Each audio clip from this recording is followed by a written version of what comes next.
Евен сар буюу зүрхэн тавгийн нууц. Эрт цагт Эхян гүрэн мөхсөн нь тэр үеийн түүхийн хамгийн том үйл явдлуудын нэг байлаа.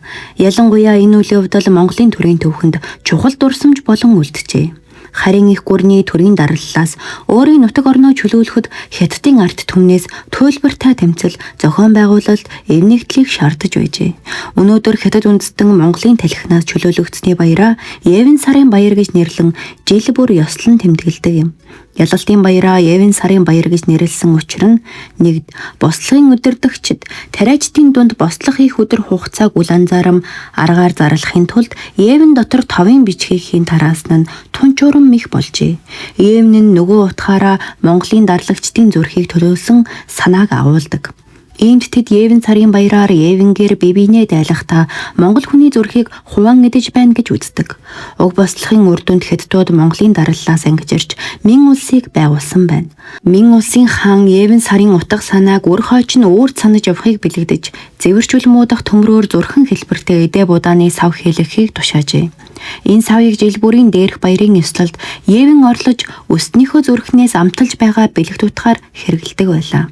Бидний энд өгүүлэх зүйлийн гол нь Мин улсын хаан бүтээлгэж өөрийн чадар нөхдөө амттаар дайлдаг байсан зүрхэн хэлбэртэй төмөр савны тухай яриа болно. Авар хэмжээнд жижиг тогоон чинээ энэ сав хүний цээжнээс дөнгөж суглан гаргаж ирсэн зүрхийг дүрсэлжээ. Уг зүрхний салаа олон судсыг цэцэг навчаар хучин чимгэлсэн байдаг. Уг зүрхийг 3 үнэнч эзнээсээ бусад хиндэж хилсэн сонссон бүхнээ үл өгдөг, гэгддэг сармагчнууд нуруунд дээрээ тавиад сууж байдаг. Энэ нь өөрсдийн эвнэгдэл зориг зүтгэлийн хүчээр дайсныхаа зүрхийг суглан авч хүмүүсийг дайлж сууж байгааг илтгэнэ. Энэхүү 3 сармагчин өнөөдөрч төрийн эсрэг хуйлдагч зохион байгуулалттай гэмт хэрэгтнүүдийн бэлэг тэмдэг болон иржээ. Дэлхийн 2 үндэстний зөрчлийн домог түүхийн гэрч болох энэхүү зүрхэн сав өнөөдөр Монголын нэгэн язгууртан гаралтай айлд Монгол улсын нутаг дэвсгэрт хадгалагдаж байгаа. Энэ зүйлийг юунд монголчууд хадгалж ирвэ гэдэг тун сонин гайхалтай.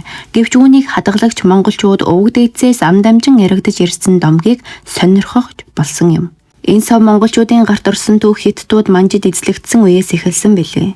Манжууд Хятадыг эзлэн авсны дараа Монгол нутагт санаархаж эхэлсэн тэр цагт Монголын нөлөө бүхий нэгэн язгууртны ухааныг сорих зорилгоор уг саванд эрдэнийн зөөлс дүүргээд түүнд илгээсэн байна. Харин Монгол ноён чулуугаар дүүргсэн гүзээгээр хариу явуулахыг тушаажээ. Ил зарлагт эргэлдсэн түүний дүшмэд ноён минь үнт эрдэнийн хариу нь ийм зүйл байдгийн учир нь юу вэ гэжээ. Ноён манжуудын илгээмж нь үнэхтэйгээр үл тогтох бөгөөд утга нь бүр их зүйлийг агуулсан байна. Монголчуудын зүрх сэтгэлийг өнгө мөнгөөр давуул сугай гэжээ. Хариуд нь Монголын зүрх гүзэгтэй шор тус мэт амар хайлахгүй. Хайрах чулууга мэт уйрашгүй гэлээ гэжээ. Ил учрыг түшмэд сайдар тунгаагаад үнэхээр мэрэгэн хариу болохыг зөвшөөрсөн гэдэг.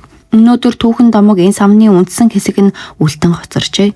Тэрээр өндөр нь 17.3 см, өргөн нь 39-ийг харьцах нь 30 см, харьцаатай 4.8 кг жинтэй гуйлан цутгамал болно. Ур хийцэн дорны өндөр чадвартай дарахад бүтээснийг гэрчилж байна. Уг зүйлийг үе дамжуулан хадгалж ирсэн гэр бүлийнхэн хиндэж урд нь энэ талаар ярьдаггүй байжээ. Харин одоо бол уг дээдсээс уламжлагдаж ирсэн зарим зүйлийнхээ мөн чанарыг гарган хэлэх цаг нь ирсэн гэж үзсгээж байна. Тэд хамгийн түрүүнд энэ зүйлийг жинхэнэ түүхийг олон нийтийн хүртэл болгохыг хүсэж байгаа нь ч энэ цаг үед олон талаар сургамжит утгатай гинэ.